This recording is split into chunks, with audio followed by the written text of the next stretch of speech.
Hello students, हम लोगों ने शुरू किया था अपना नया अध्याय मैकियावेली और उसी को आज हम कंटिन्यू कर रहे हैं। कल हमने मैकियावेली के बारे में जो पढ़ा था वो अलग प्रश्न था कि मैकियावेली ने अपने मानव स्वभाव के बारे में क्या विचार प्रस्तुत किए। और अब आज हम पढ़ रहे हैं कि मैकियावेली अपने युग का शिशु था। ये प्रश्न बनता है कि मैकियावेली अपने युग का शिशु था। क्या अर्थ है इसका कि मैकियावेली अपने युग का शिशु था? इसका अर्थ ये है कि हम सब भी तो अपने युग के शिशु हैं, लेकिन हम जो अपने आसपास की घटनाएं घट रही हैं उन घटनाओं को इतने स्पष्ट रूप से या इतने गहन रूप से उसका अध्ययन नहीं करते और ना उस गहनता से उसका अध्ययन करके उसका समाधान ढूंढते हैं। लेकिन मैकियावेली अपने समय का एक ऐसा दार्शनिक था, एक ऐसा व्यक्ति था जिसने फ्लोरेंस इटली को बहुत गहनता से समझा और उसका उतनी ही निर्भीकता से जवाब दिया, लोगों को समझाया और उसके बाद में उसने उस समस्या के समाधान के भी कुछ निराकरण के भी उपाय बताए थे। इसीलिए कहा जाता है कि मैकियावेली अपने युग का शिशु था कि जिस निर्भीकता से उसने उस समय अपने विचारों को रखा। उस समय में कोई सोचना बहुत ही मुश्किल कार्य था, लेकिन उसने उस दुष्कर कार्य को करने से कहीं भी अपने आप को रोका नहीं और निर्भीकता से उन प्रश्नों का हल उसने दिया। जो उस समय चल रहा था कि धर्म को ही सबसे उच्च स्थान दिया जाता था। धर्म के वजह से व्यक्ति और आध्यात्म को यानी ईश्वर को और व्यक्ति के संबंधों को बहुत महत्वपूर्ण स्थान दिया जाता था। लेकिन मैकियावेली ही वो पहला व्यक्ति था जिसने ये समझाने का प्रयास किया कि केवल व्यक्ति और ईश्वर के संबंधों से और भी अधिक महत्वपूर्ण एक संबंध होता है और वो संबंध है व्यक्ति का व्यक्ति से संबंध। तो उन संबंधों को जब हम ईश्वर से मुलाकात हमारी नहीं हो रही, लेकिन एक व्यक्ति से हमारी मुलाकात बार बार होती है, तो उससे हमारे संबंध अच्छे बनने चाहिए और तभी हम उस कार्य को जो हम करने जा रहे हैं वो अधिक प्रगति से हो पाएगा। ये निश्चित था, संभव था कि ये विचार एकदम नया था और मैकियावेली की बहुत सारी आलोचना हुई, लेकिन उसने अपने विचारों को बहुत ही सुदृढ़ता से प्रस्तुत किया और वही विचार उसके मैकियावेली के विचार बने जो उसे अपने युग का शिशु बताने में उसके सहयोगी रहे। तो आज हम यही पढ़ने जा रहे हैं कि मैकियावेली अपने युग का शिशु था कैसे। इसी प्रकार के प्रश्न बनते हैं, तो उसका आंसर जब हम शुरू करते हैं तो मैकियावेली की कोटेशन से ही शुरू करते हैं। मैकियावेली ने लिखा है कि राजा को तो राज्य की ही चिंता करनी चाहिए, साधन तो सदैव आदरणीय ही समझे जाएंगे और उनकी सामान्य रूप से प्रशंसा होगी।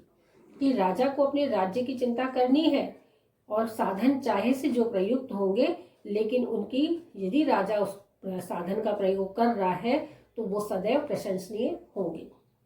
मैकियावेली ही अपने युग का एक ऐसा दार्शनिक व पर्यवेक्षक व्यक्ति था जिसने समकालीन परिस्थितियों को सही और यथार्थ रूप में देखा।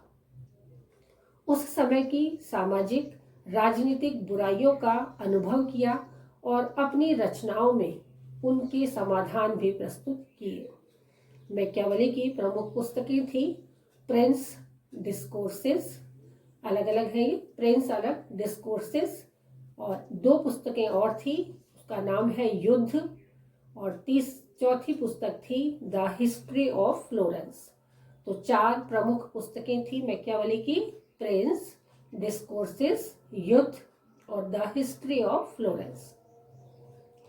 सेबाइन ने मैकियावेली का समर्थन करते हुए कहा है कि उसके युग का कोई भी अन्य व्यक्ति यूरोप के राजनीतिक विकास की दिशा में इतनी स्पष्टता के साथ उसे नहीं देख सका जितनी स्पष्टता के साथ मैकियावेली ने देखा, अर्थात कोई भी अन्य इटली को इतने अच्छे रूप में नहीं जानता जितना कि मैकियावेली। मैकियावेली पुनर्जागरण के युग का प्रत्यक्ष दृष्टा बना। इस युग में सारे दृष्टिकोण ही बदल गए। मैकियावेली ने बताया कि व्यक्ति ईश्वर की तुलना में अधिक महत्वपूर्ण है, कि व्यक्ति ईश्वर की तुलना में अधिक महत्वपूर्ण बन गया और जीवन की सफलता कुछ कर दिखाने व कुछ प्राप्त कर लेने में ही मानी जाती है। मैकियावेली के इसी दृष्टिकोण का उसने सदैव प्रतिनिधित्व किया कि व्यक्ति ईश्वर से भी इम्पोर्टेंट है। यदि ईश्वर ने उसको जन्म दिया है तो जन्म के बाद जब तक वो कुछ कर नहीं दिखा पाएगा तब तक वो सफल व्यक्ति नहीं है। तो ये दृष्टिकोण सबसे पहले मैकियावेली लेकर आया था। W.T. जोन्स का मानना है कि मैकियावेली पुनर्जागरण व फ्लोरेंस का शिशु था। 15वीं शताब्दी के प्रारंभ में मनुष्य व विश्व के प्रति धारणाओं में एक विशिष्ट परिवर्तन आने लगा था। पुरानी चीजें व पुरानी संस्थाएं बदल चुकी थी और इस पर नई सामाजिक, राजनीतिक और आर्थिक संस्थाओं का विकास हुआ ही नहीं था, जिन पर आधुनिक युग की ये दीवारें खड़ी हो सके। लेकिन सर्वप्रथम मैकियावेली ने ये समझाया कि व्यक्ति इम्पोर्टेंट है। व्यक्ति का संबंध और व्यक्ति में कुछ कर दिखाने की चाह सबसे मुख्य है और इसीलिए व्यक्ति इम्पोर्टेंट है और व्यक्ति और ईश्वर के संबंधों की बजाय व्यक्ति के संबंध उचित होने चाहिए। उसने इस बात पर जोर दिया कि शक्तिशाली सुदृढ़ राजतंत्र की स्थापना की जाए, जिससे क्या हो, व्यक्ति में एक नई क्षमता का प्रदर्शन होगा, एक नई क्षमता जागृत होगी और उस नई क्षमता से वो अधिक बेहतर ढंग से कार्य कर पाएगा। मैकियावेली ने कहा कि 16वीं सदी तक चर्च व राज्य की सीमित सत्ता का लोप हो रहा था। पश्चिमी यूरोप में राजतंत्र की स्थापना हो रही थी। इंग्लैंड में हेनरी सप्तम, फ्रांस में लुई एकादश, चार्ल्स अष्टम, लुई द्वादश और स्पेन में फाइनलैंड के निरंकुश राजतंत्र की स्थापना हो चुकी थी। अतः ये सभी राज्य सबल शासकों के नेतृत्व में दिन प्रतिदिन समृद्ध हो रहे थे। मैकियावेली पर इनके विचारों का गहरा प्रभाव पड़ा। अतः अपने सबल राजतंत्र के आदर्शों को स्वीकार करते हुए एक ऐसे शासन की कल्पना की जिसमें समस्त इटली को राजनीतिक शक्ति का केंद्र बनाकर उसमें एकता स्थापित की जाए। मैकियावेली ने प्रिंस और डिस्कोर्सेज में इन्हीं राजनीतिक शक्तियों का केंद्रीकरण करने जैसे विचारों को अभिव्यक्त किया। प्रोफेसर डेनिंग का मानना है कि यह युग सुदृढ़ शक्ति का युग था, जो धर्मनिरपेक्ष और धार्मिक दोनों क्षेत्र में स्पष्ट था। मैकियावेली की रचनाओं में इसके स्पष्ट प्रमाण मिलते हैं कि 16वीं सदी में इटली, स्पेन और फ्रांस में क्या था, राजतंत्र की स्थापना हो चुकी थी। मैकियावेली और इन राजतंत्र की स्थापना के बाद उन राष्ट्रों की प्रगति को लगातार देख रहा था, समझ रहा था, उसका गहन अध्ययन वो कर रहा था और इनके विचारों का विशिष्ट प्रभाव मैकियावेली पर पड़ा और उसने स्पष्ट रूप से ये कहा कि सुदृढ़ राजतंत्र की स्थापना व्यक्ति के जीवन में विशेष स्थान रखता है और उसकी स्थापना के बाद ही वो प्रत्येक राज्य को चारों ओर प्रगति की ओर ले जाने का मार्ग प्रशस्त करता है। इस समय धर्मनिरपेक्षता और धार्मिक जीवन की जो विशेष परिभाषाएं या एक नए विचार के रूप में जब वो लेकर आया, तब राजतंत्र और अधिक सुदृढ़ता से नजर आने लगा। मैकियावेली ने ये स्वीकार किया कि राजनीतिक शक्ति इटली राजनीतिक शक्ति का केंद्र बने और उसमें एक प्रकार की एकता स्थापित हो, और उसी एकता को उसने केंद्रीकरण का नाम दिया था।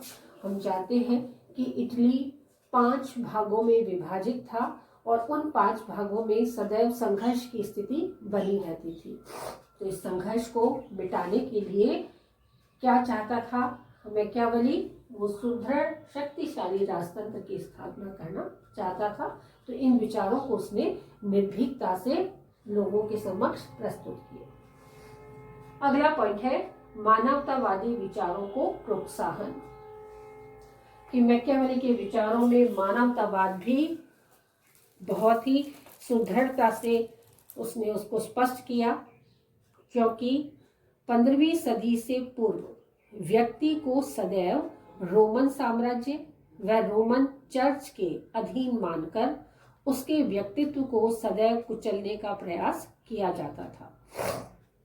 किंतु मैकियावेली ने पुनर्जागरण के दृष्टिकोण के अनुसार व्यक्ति व ईश्वर के संबंधों की बजाय व्यक्ति व्यक्ति के संबंधों को जानना अधिक उपयोगी समझा, जिससे व्यक्ति को अपना जीवन विकास, सौंदर्य, बुद्धि का विकास, बुद्धि का विकसित रूप, पुरुषार्थ और स्वतंत्रता जैसे अन्य क्रियाकलापों के प्रति नया उत्साह उत्पन्न हुआ। अतः ये माना जाने लगा कि जीवन की सफलता पवित्रता, प्रार्थना और शुभ कार्यों द्वारा प्राप्त न होकर केवल पुरुषार्थ से ही प्राप्त करनी होगी। अर्थात मैकियावेली के विचारों में ईश्वर की प्रभुसत्ता के स्थान पर व्यक्ति की प्रभुसत्ता को अपनाने की स्पष्ट छाप दिखाई देती है। कि जहां रोमन साम्राज्य में और रोमन चर्च के अधीन व्यक्ति को मानकर सदैव व्यक्ति के व्यक्तित्व को कुचला जाना एक आम धारणा बन चुकी थी, कि व्यक्ति का व्यक्तित्व कुछ भी नहीं होता है, केवल जो रोमन साम्राज्य ने ठान लिया और जो रोमन चर्च ने निर्णय दे दिए वही सर्वोपरि है, ऐसा माना जाता था। लेकिन मैकियावेली ने अपने निर्भीक विचारों से यह स्पष्ट कर दिया कि ऐसा बिल्कुल भी नहीं है। व्यक्ति और ईश्वर के बीच में जो आध्यात्मिक तादात्म्य बना हुआ है वह ठीक है, लेकिन उससे भी और जरूरी काम है व्यक्ति को पुरुषार्थ के द्वारा व्यक्ति व्यक्ति के संबंधों को बेहतर बनाना। कि यदि व्यक्ति व्यक्ति के संबंध बेहतर बनेंगे तो व्यक्ति और भी आसानी से बहुत सारे कार्य कर पाएगा, जिसमें बुद्धि, सौंदर्य, स्वतंत्रता, क्रियाकलाप और बहुत सारे ऐसे योगदान वो अपनी प्रगति, समृद्धि और विकास के लिए देगा जो उसने कभी कल्पना भी नहीं की थी। तो इस प्रकार के विचार जो थे वो अब मैकियावेली के द्वारा मानवतावादी विचारों को मूलभूत रूप में उजागर किया कि व्यक्ति के व्यक्ति से संबंध उच्च होने चाहिए, चाहे से ईश्वर से उसकी मुलाकात न हुई हो, ईश्वर उसके समक्ष उपस्थित न हुआ हो, लेकिन व्यक्ति व्यक्ति के संबंध बहुत ही बेहतर होने चाहिए और वही उसके आने वाले समय को, भविष्य को और बेहतर बना सकते हैं।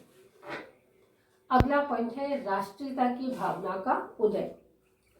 कि हम जिस राष्ट्र में जन्म लेते हैं, जिस राष्ट्र का अन्न खाकर हम बड़े हुए, जहाँ की स्वच्छ वायु का में से हमने अपने जीवन की रक्षा की है, प्राणदायिनी वायु लेकर हमने अपने जीवन को, जहाँ का अन्न खाया, जहाँ से शिक्षा प्राप्त की, जहाँ खेले पले बड़े, वो सब कुछ हमको क्या करती है, अपने राष्ट्र के प्रति कुछ कर दिखाने का मौका देती है कि हमें ये कुछ करना है। किसके लिए करना है? अपनी जन्मभूमि, अपनी राष्ट्र भूमि के लिए हमें कुछ करना है। तो मैकियावेली ने राष्ट्रीयता की भावना भी लोगों में भरी कि जब हम राष्ट्रीयता का उदय जब हम करते हैं तो उससे हमारी जीवन में एकीकरण की प्रक्रिया शुरू हो जाती है। इंग्लैंड, फ्रांस, स्पेन में राष्ट्रीय एकीकरण की प्रक्रिया ने एकता को जन्म दिया और दूसरे राष्ट्रों से अपने से भिन्न दूसरे राष्ट्र अब अपने से भिन्न उनको समझने लगे। इस एकता की शक्ति ने उन राज्यों को अधिक शक्तिशाली बना दिया। इसके विपरीत इटली अब भी 5 भागों में विभक्त था। दक्षिण में नेपल्स, मध्य में इटली और रोमन चर्च, मिलान की डची, वेनिस और फ्लोरेंस गणराज्यों में विभक्त था, जिनमें परस्पर युद्ध चलता रहता था। पोप इनके संघर्षों का लाभ उठाकर इन राज्यों को अपना बताकर उनके आंतरिक मामलों में हस्तक्षेप करने लगा और उन्हें युद्ध के लिए प्रोत्साहित करने लगा। अतः चारों ओर गृह युद्ध की और वह फूट डालो, वह राज करो, वह विदेशी शासन का बोलबाला हो गया।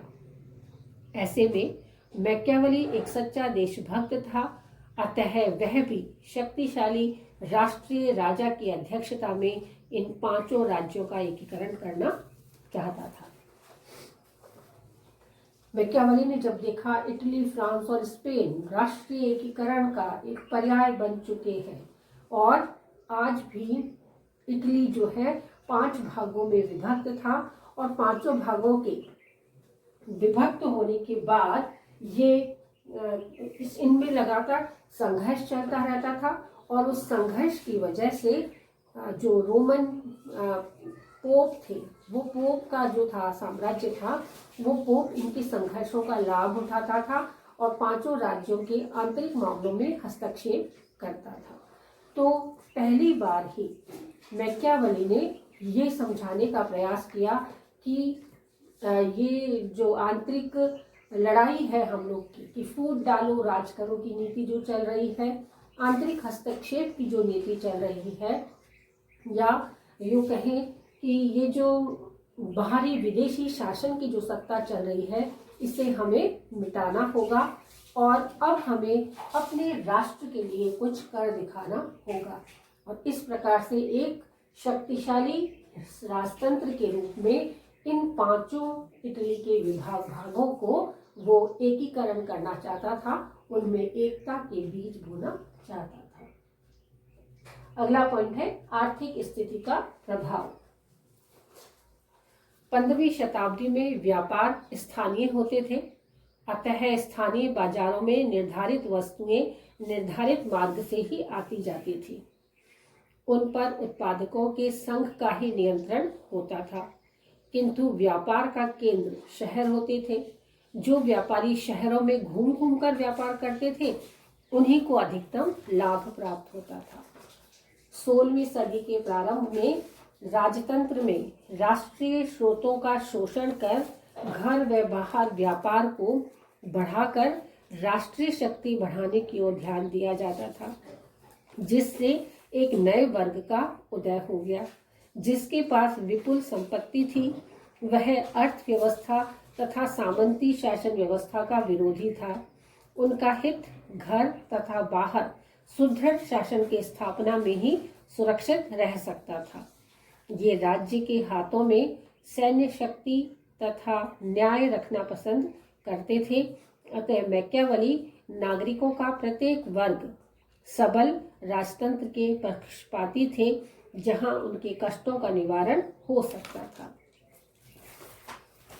जब भी कभी कोई राज्य ऊंचाइयों की तरफ बढ़ता है, तो उसका मुख्य कारण अर्थव्यवस्था रहता है कि आर्थिक स्थिति जिस राज्य की उच्च है, तो उसका विकास भी तेजी से या उच्चता से होता है, और जिन राज्यों की आर्थिक स्थिति निम्न है, उनका विकास धीमी गति से चलता है। तो मैकियावेली ने समझा कि उस समय के जो व्यापार थे वो स्थानीय थे, और स्थानीय होने की वजह से व्यापारियों को बड़ा लाभ नहीं हो पाता था, और जो व्यक्ति और निश्चित मार्ग से व्यापार की वस्तुएं आती थी और निश्चित मार्ग से ही जाती थी। लेकिन जब जो व्यापारी बाहर घूम घूम कर केंद्र कहाँ था, व्यापार का शहर थे, तो जो व्यापारी शहर की तरफ अपनी वस्तुओं को बेचता था या ले जाता था, वो तो सारे समृद्ध हो गए, शक्तिशाली हो गए और उन्होंने आर्थिक सीमाएं लांघ ली। लेकिन जिन व्यापारियों के पास धन की कमी रही, वो कहीं ना कहीं निर्धन ही रह गए, व्यापार चलने के बावजूद भी। तो मैकियावेली चाहता था कि एक उन्नत आर्थिक स्थिति का निर्माण हो, जिससे प्रत्येक व्यक्ति की प्रगति हो। लेकिन वो सामंती व्यवस्था का विरोधी था, तो इस प्रकार की व्यवस्था वो नहीं चाहता था कि एक नया वर्ग शुरू हो जाए और सामंत और धनिक वर्ग वहाँ पर इकट्ठे हो जाएं और सामान्य व्यक्ति का शोषण करें। तो इसके वो विरुद्ध था। इसीलिए उसने एक शक्तिशाली राजतंत्र की स्थापना करने की पर जोर दिया, जो उनकी आर्थिक स्थिति को भी प्रभावित कर सकता था।